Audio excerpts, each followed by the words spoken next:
السلام علیکم ناظرین، اسٹریس مینجمنٹ کے اس کورس کے دوسرے لیکچر میں آپ کو خوش آمدید کہتا ہوں۔ میری درخواست ہے ان ناظرین سے جنہوں نے اس سے پچھلا لیکچر نہیں سنا کہ وہ پچھلا لیکچر سن لیں۔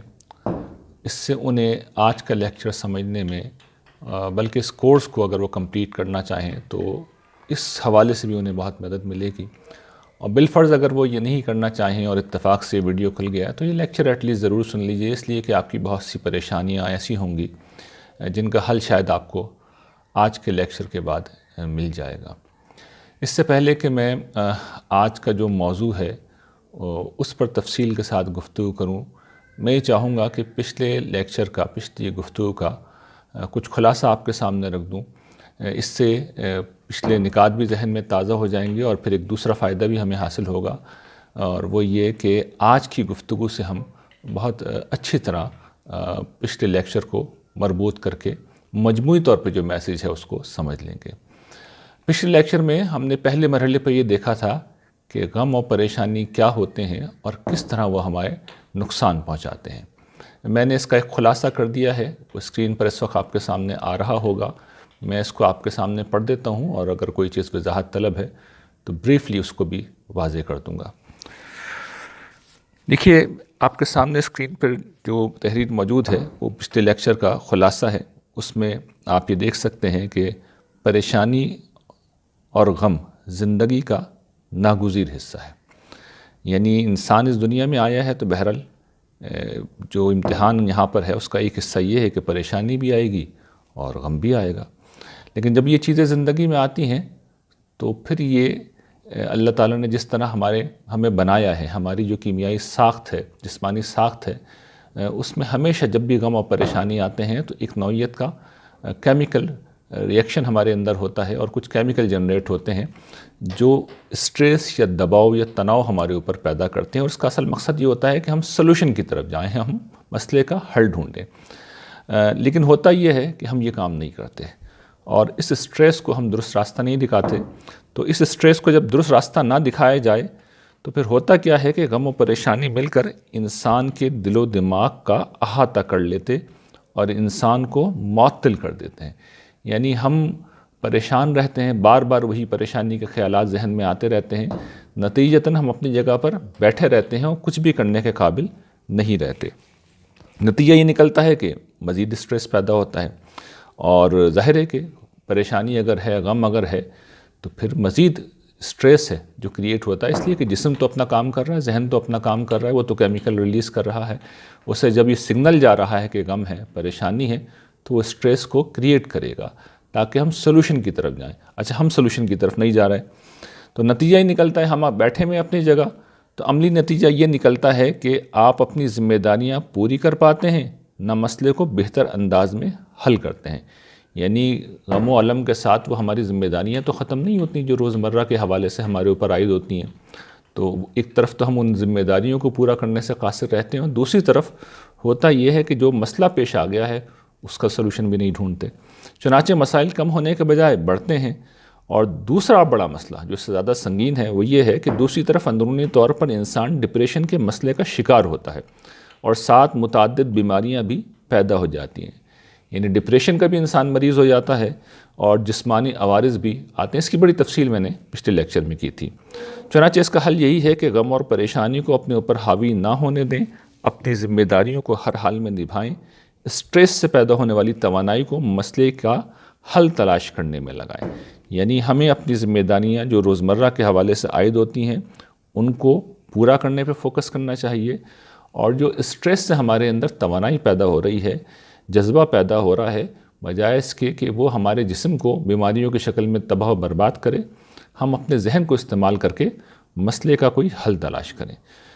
پھر ہم نے پچھلی دفعہ یہ بھی دیکھا تھا کہ مسئلے کے حل کا راستہ کیا ہے، اس کا طریقہ کیا ہے۔ میں نے اس کے لیے ایک عملی چیز آپ کے سامنے رکھی تھی، اس کا خلاصہ بھی اسکرین پہ آپ کے سامنے اس وقت آ رہا ہے۔ 3 نکات تھے مسئلے کے حل کا، سہ نکاتی جو فارمولہ تھا اس کے 3 نکات تھے۔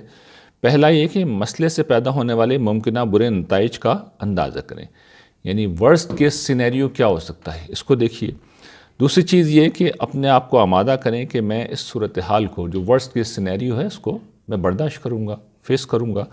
اور پھر تیسری چیز ہم نے یہ دیکھی تھی کہ مسئلے کے مکمل حل یا نقصان کو کم سے کم کرنے کے لیے ممکنہ راستوں کی تلاش شروع کر دیں. یہ آخری دو چیزیں جو ہیں یہ کہنے میں بڑی آسان ہیں، ایزیئر سیڈ دین ڈن جسے کہتے ہیں. تو ان کی آج ہم شرح و وضاحت کریں گے کہ مسئلے کا حل تلاش کرنے کا ایک تو عملی طریقہ کیا ہے، یہ تیسرا نقطہ ہے. اور پھر دوسری بات یہ کہ ورسٹ کیس سینیریو کو قبول کرنے کے لیے اپنے ذہن کو آمادہ کرنا یہ بھی کوئی آسان کام نہیں ہے. تو ان دو چیزوں کی انشاءاللہ آج ہم تفصیل کریں گے. اچھا، اس سے پہلے کہ ہم آگے پڑھیں میں چاہوں گا کہ ایک وضاحت کر دوں جو شاید پچھلے لیکچر میں میرے ذہن میں نہیں رہی تھی. وہ یہ کہ یہ جو اسٹریس مینجمنٹ کا کورس میں کرا رہا ہوں یہ اصل میں ایک کتاب کے اوپر ڈیپینڈ کرتا ہے، اس سے ماخوذ ہے. یہ ڈیل کارنیگی صاحب کی ایک کتاب ہے جس کا نام ہے how to stop worrying and start living. یہ کتاب بچپن میں مجھے میری والدہ نے سنائی تھی، تو بڑی اہم کتاب ہے یہ. اور ڈیل کارنیگی صاحب کا بڑا کنٹریبیوشن ہے، 20ویں صدی کے آغاز کا ان کا زمانہ ہے. 1956 میں غالباً ان کا انتقال ہوا اور 1888 میں وہ پیدا ہوئے. تو یہ وہ جو زمانہ تھا اس میں ایک طرف تو سیکنڈ انڈسٹریل ریولوشن آیا، ایجادات کی بھرمار تھی اور اس کے نتیجے میں مادیت کا فروغ ہو رہا تھا، معیار زندگی کو بلند کرنے کی ایک دوڑ تھی جو لگی ہوئی تھی، اور اس نے ظاہر ہے کہ انسانوں پر بڑا سٹریس پیدا کر دیا تھا. اور پھر اس کے بعد 20ویں صدی کے نصف اول میں پے در پہ ایسے واقعات پیش آئے جو بہت ہی گھمبیر تھے، تباہ کن تھے. مثال کے طور پر 2 عظیم جنگیں ہوئیں جن میں کروڑوں لوگ مارے گئے اور پوری مغربی دنیا اس سے براہ راست متاثر ہوئی. یورپ تو تباہ و برباد ہو کر رہ گیا. پھر جو اسپینش انفلوئنزا کی بیماری تھی جس نے کہا جاتا ہے کہ 5 کروڑ کے لگ بھگ لوگ مارے، عالمگیر ایک وبا تھی.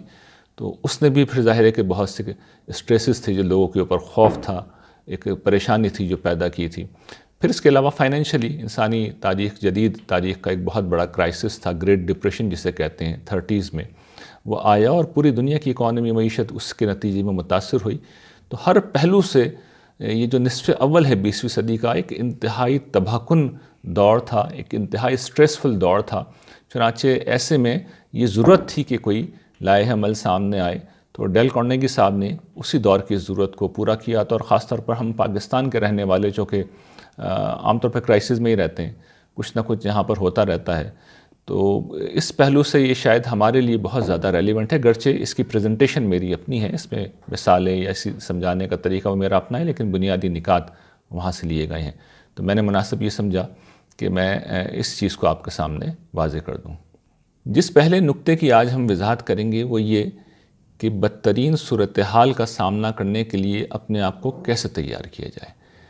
دیکھیے، اس میں ہمیں بنیادی طور پر اس دنیا میں جاری اللہ تعالیٰ کے اس قانون سے مدد لینی چاہیے جسے قانون ابتلا کہا جاتا ہے.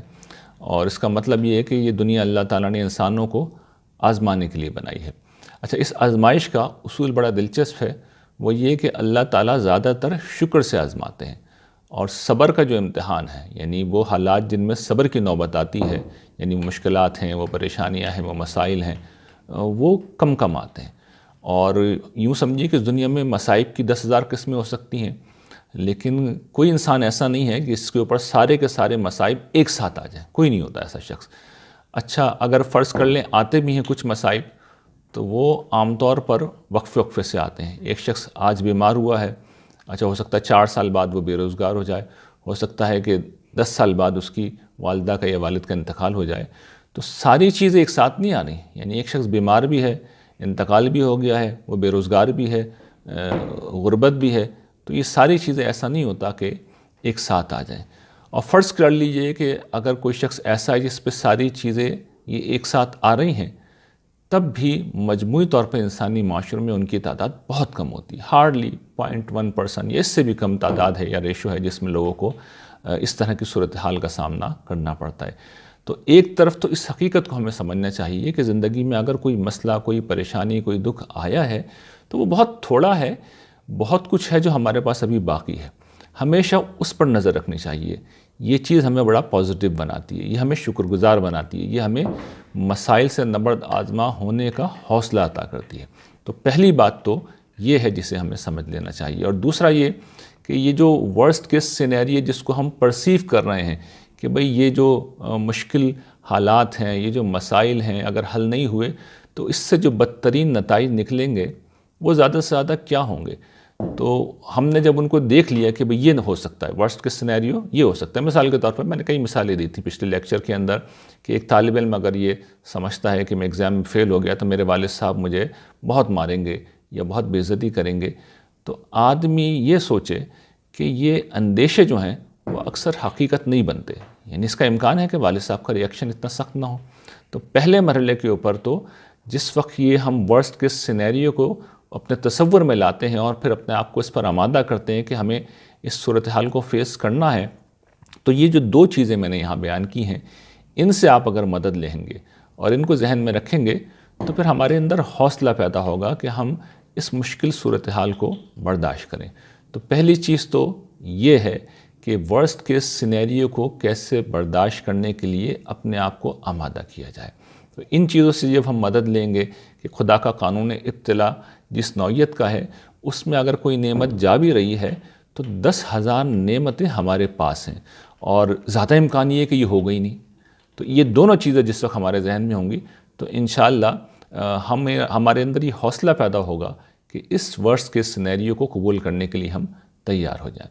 جو دوسری چیز ہے وہ یہ کہ مسئلہ پیش آ گیا ہے، اب اس کو حل کرنے کا عملی طریقہ کیا ہے، یہ وہ چیز ہے جس کو ہم تھوڑا تفصیل کے ساتھ اب دیکھیں گے۔ دیکھیے جو مسئلے کا حل تلاش کرنا ہے اس میں کئی چیزیں ہیں جن کو ہمیں سمجھنا ہے۔ اس میں پہلی اور بنیادی بات یہ ہے کہ یہ جو مسئلہ ہے یہ اسی وقت تک مسئلہ ہے جب تک اس کا حل ہمارے پاس نہ ہو۔ جیسے کوئی شخص اگر غریب ہے تو مہنگائی اس کے لیے مسئلہ ہے، لیکن آپ سوچئے کہ ایک شخص اگر امیر ہے، بہت پیسہ ہے، تو مہنگائی اس کے لیے کوئی مسئلہ نہیں ہے، اس کے پاس سلوشن ہے۔ تو جس کے پاس سلوشن ہوتا ہے اس کے لیے مسئلہ نہیں رہتا، مسئلہ نہیں رہتا۔ تو پہلی بات تو اس حوالے سے یہ سمجھنے کی ہے۔ دوسرا یہ کہ یہ جو مسئلہ ہوتا ہے یوں نہیں ہوتا کہ جب مسئلہ پیش آئے تو ہم فوراً اس کے حل کی طرف دوڑ لگا دیں، یعنی یہ کمپلیکیٹڈ پروسیس ہے۔ یہ ایسا ہی ہے کہ جیسے جب کوئی ڈور الجھ جاتی ہے تو ہم اسے کھینچ کر زور لگا کر حل کرنے کی کوشش کریں گے تو اور الجھ جائے گی۔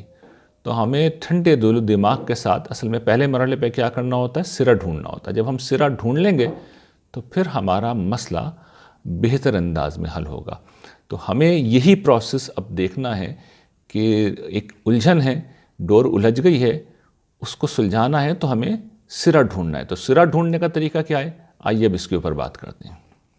سرا ڈھونڈنے کا عمل اصل میں مسئلے کے تجزیے کرنے کے 3 مراحل ہیں جن کو ہم یہاں پر آئیڈینٹیفائی کریں گے۔ اس میں پہلی جو چیز ہے، مسئلے کو ہمیں شناخت کرنا ہے اور متعلق حقائق کو دیانتداری کے ساتھ جمع کرنا ہے۔ یعنی اس کو اگر میں ایک سادہ مثال سے سمجھاؤں تو جب میں اور آپ کسی ڈاکٹر کے پاس جاتے ہیں تو ڈاکٹر کیا کرتا ہے، آپ نے ہمیشہ اس بات کو نوٹ کیا ہوگا کہ ڈاکٹر پہلے مسئلے کو سمجھتا ہے، وہ ہم سے ڈیٹا کلیکٹ کرتا ہے۔ آج کل بھی جب لوگ ریسرچ کرتے ہیں، پی ایچ ڈی یا ایم فل کرتے ہیں تو اس میں پہلا مرحلہ کیا ہوتا ہے، پرابلم آئیڈینٹیفیکیشن اور پھر ڈیٹا کلیکشن۔ تو آپ پہلے مرحلے کے اوپر مسئلے کو آئیڈینٹیفائی کر رہے ہیں، مسئلے کو سمجھ رہے ہیں۔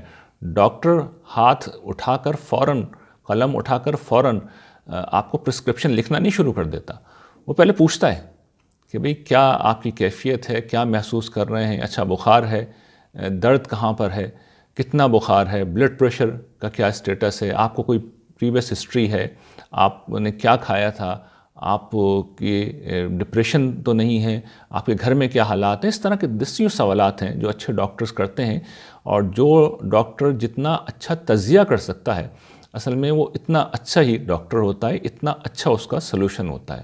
تو ڈاکٹر پہلے مرحلے پہ مسئلے کو آئیڈینٹیفائی کرتے ہیں، وہ آپ سے علامات پوچھتے ہیں، وہ آپ سے پس منظر پوچھتے ہیں، وہ آپ سے حالات پوچھتے ہیں، اور اس کے بعد پھر وہ قلم اٹھا کے جب پرسکرپشن لکھتے ہیں تو ان کا پرسکرپشن مؤثر ہوتا ہے۔ اچھا، دوسری جو چیز اس میں بڑی اہم ہے جس کو ہمیں سمجھ لینا چاہیے وہ یہ کہ جس وقت ہم مسئلے کی وجوہات کو جان رہے ہوتے ہیں، مسئلے کو سمجھ رہے ہوتے ہیں، تو اکثر ایسا ہوتا ہے کہ وجوہات کو سمجھتے ہوئے ہم تعصب سے کام لیتے ہیں اور اس کے نتیجے میں ہم بعض حقائق سے صرف نظر کر جاتے ہیں، اور اس کا نتیجہ یہ نکلتا ہے کہ پھر سلوشن ٹھیک نہیں آتا۔ اس کو ایک میں سادہ مثال دیتا ہوں، یعنی جس معاملے میں ہمارے جذبات انوالو ہوتے ہیں، مثال کے طور پر اگر کسی کی بیٹی گھر آ کے بیٹھ گئی ہے اور جھگڑا ہو گیا میاں بیوی کا، اب وہ بچی گھر پہ آ گئی ہے یا سسرال والوں کے ساتھ جھگڑا ہو گیا، بیٹی نے آتے رونا شروع کر دیا، یہ بتایا کہ میرے شوہر نے میرے ساتھ یہ زیادتی کی ہے، میری ساس نے، میری نن نے میرے ساتھ یہ زیادتی کی ہے، تو اب ہم جذبات میں آ جاتے ہیں، اور ظاہر ہے کہ ہماری بیٹی ہے، ہمیں ایک اس سے اٹیچمنٹ ہے، تو ہمارے جذبات، ہمارے تعصبات اسی کے ساتھ ہوتے ہیں۔ چنانچہ ہم سارا الزام سسرال والوں پر ڈالتے ہیں، شوہر پر ڈالتے ہیں، اور پھر ان کی ظلم و زیادتی کو اصل مسئلے کا، جو پرابلم کا بنیادی سبب سمجھنے لگتے ہیں۔ تو صورتحال فرض کیجئے کہ اگر یہ حقیقتاً یہ نہ ہو تو ہمارا سلوشن بالکل غلط ہوگا، یعنی ہم جا کے لڑنے لگیں گے، اور وہاں جا کے جب ہم لڑنے لگیں گے یا گفتگو کریں گے تو پتہ یہ چلے گا، ہو سکتا ہے یہ بات سامنے آئے کہ ہماری بیٹی نے بہت کچھ زیادتی کی تھی، ابتدا اسی کی طرف سے ہوئی تو ہو سکتا ہے اس طرح کی چیز سامنے آئے، لیکن چونکہ ہم جذباتی ہو چکے ہیں تو ہم نے کسی کی بات سننی نہیں ہے۔ اچھا، اس مسئلے کا حل کیا ہے؟ یعنی ہم اپنے معاملات میں جو جذباتی ہو جاتے ہیں، متعصب ہو جاتے ہیں، اس کا حل یہ ہے کہ ہم ایک وکیل بن کے اپنی صورتحال کو سمجھیں، ڈیٹا کلیکٹ کریں، کیونکہ دیکھیے جو وکیل ہوتا ہے یہ عدالت میں ہمارا ہی مقدمہ لڑتا ہے، لیکن جس وقت یہ ہم سے سوالات کر رہا ہوتا ہے تو یہ سخت سوالات بعض اوقات کرتا ہے۔ اس کی وجہ یہ ہوتی ہے کہ حقائق کا جاننا اس کے لیے ضروری ہوتا ہے، چنانچہ وہ ہر پہلو سے سوال کر کے ہم سے مسئلے کو سمجھتا ہے، پرابلم کو سمجھتا ہے۔ تو فرض کر لیجیے بیٹی گھر میں آ کے بیٹھ گئی ہے، تو ایک طریقہ تو یہ ہے کہ ہم ایک دم سے غصے میں آ جائیں، ری ایکشن میں آ جائیں، لیکن ہمیں چاہیے کہ ہم بیٹی سے پوری بات کو سمجھیں۔ اچھا، وہ اگر فرض کر لیں اپنا ہی مقدمہ پیش کر رہی ہے تو ٹھنڈے دلے دماغ سے اپنے آپ کو کول ڈاؤن کرتے ہوئے اس کے شوہر سے بھی بات کر لیں، اس کا نقطہ نظر بھی جان لیں۔ تو جب دونوں لوگوں کا نقطہ نظر ہمیں پتہ چل جائے گا، فریقین کی بات سامنے آ جائے گی، تو ہم اس پوزیشن میں ہوں گے کہ ایک بہتر سلوشن ہم پیش کر سکیں اور یہ گھر ہم بچا سکیں۔ تو اس طرح کے معاملات میں کبھی جذباتی نہیں ہونا چاہیے، بلکہ ہر طرح کے جذباتیت اور تعصبات سے اوپر اٹھ کر ہمیں ڈیٹا کو کلیکٹ کرنا چاہیے۔ اچھا، جس وقت ہم ڈیٹا کو کلیکٹ کر لیں، یعنی کہ حقائق ہمارے سامنے آ جائیں، تو پھر ہمیں سلوشن کی طرف جانا چاہیے۔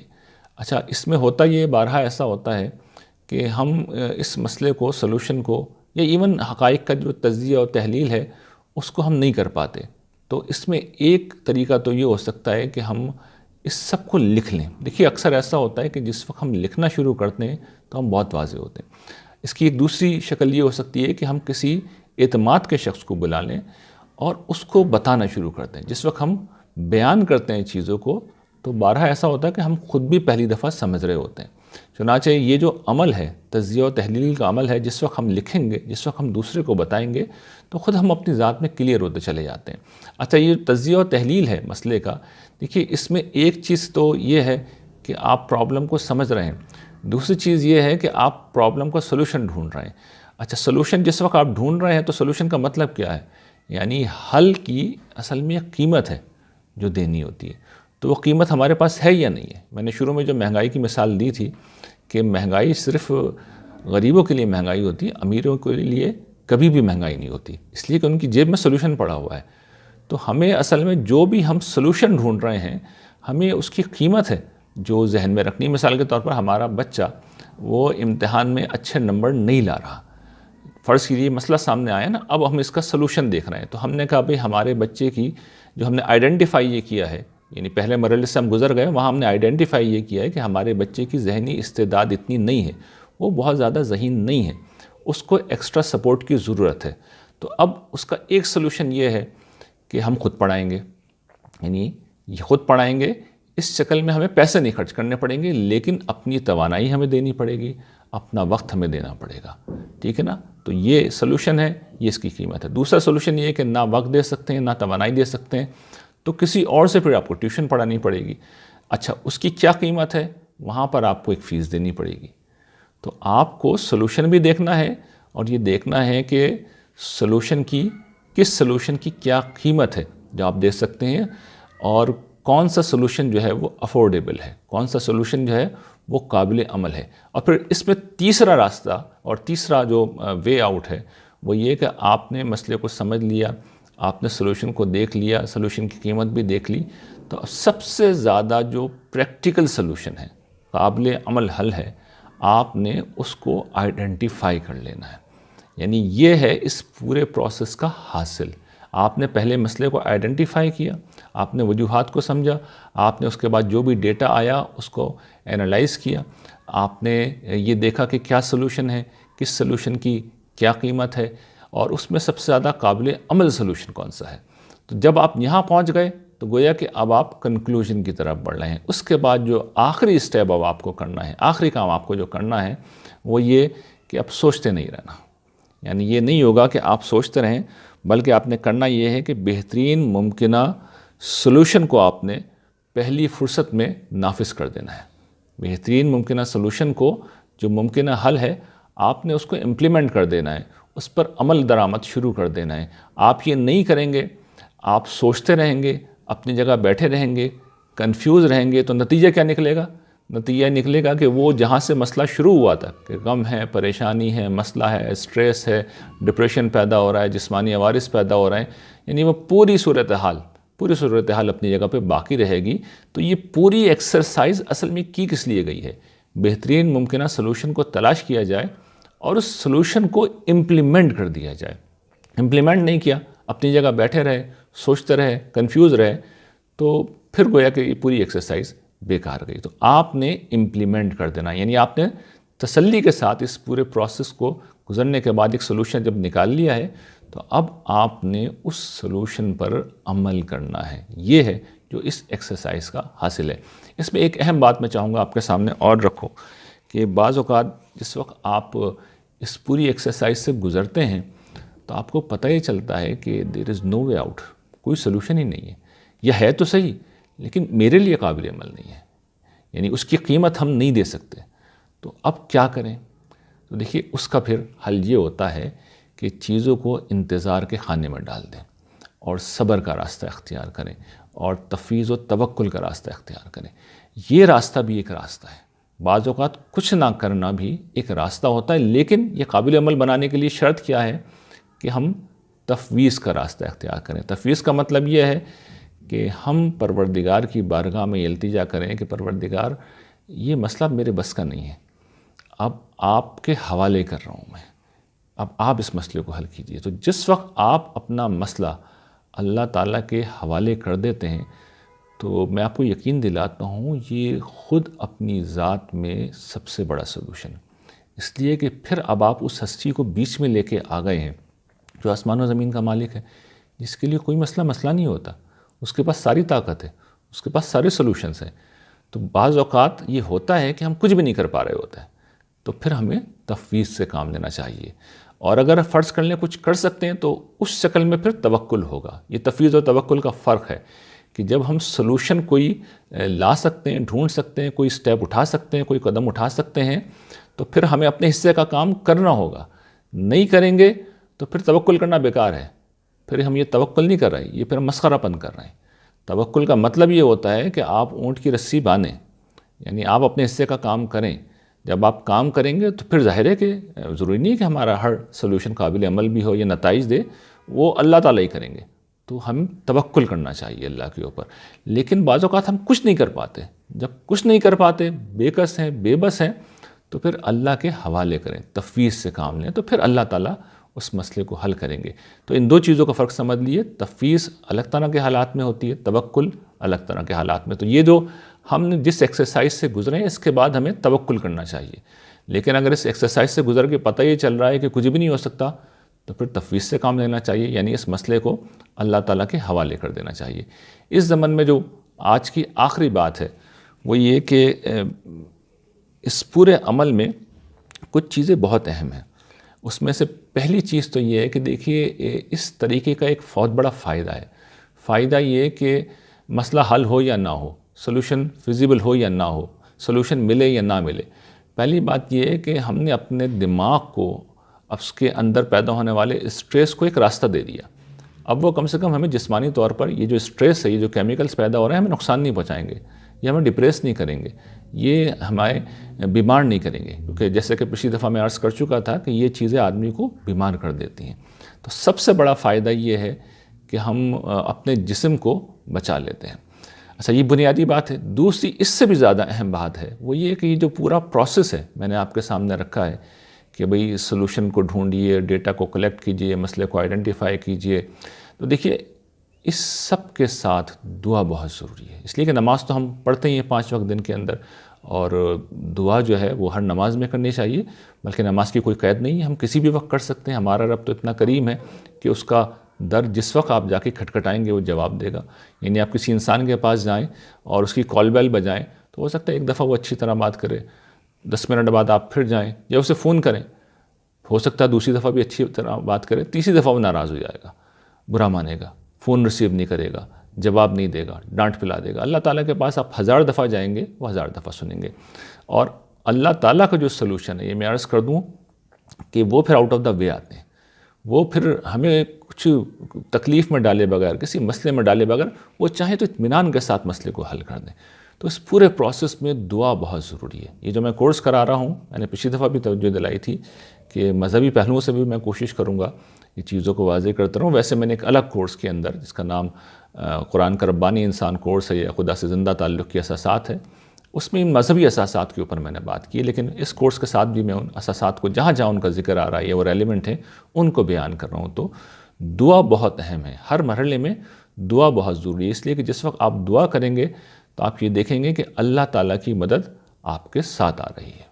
اس سلسلے کی تیسری اور آخری اہم بات یہ ہے کہ دیکھیے یہ جو پورا طریقہ ہم نے سمجھا ہے، یا جو چیزیں آج ہم نے سمجھی ہیں، یہ میرے اور آپ کے لیے بھی مفید ہیں۔ اور فرض کیجئے کہ مسئلہ میری بہن کے ساتھ ہے، میرے بھائی کے ساتھ ہے، کسی اور شخص کے ساتھ ہے، تو ہم اگر یہ پرابلم سولو کرنے کا طریقہ سمجھ چکے ہیں تو ہم ان کی بھی مدد کر سکتے ہیں، ان کو بھی گائیڈ کر سکتے ہیں۔ تو اس پہلو سے بھی اس سلوشن کی، اس طریقہ کار کی بڑی اہمیت ہے۔ تو آج ہم نے جو چیز دیکھی ہے وہ یہ کہ جب کوئی مسئلہ پیش آ جائے تو اس کا ہم ورسٹ کیس سینیریو کے لیے اپنے آپ کو کس طرح تیار کرتے ہیں، اور پھر سلوشن جب ڈھونڈ رہے ہوتے ہیں تو اس میں کیا کیا اہم چیزیں ہیں جو ہمیں کرنی ہوتی ہیں۔ یہ سلسلہ انشاءاللہ جاری رہے گا، اور اس سیریز کے اگلے لیکچر میں مزید چیزیں ہم دیکھیں گے۔ وآخر دعوانا ان الحمدللہ رب العالمین۔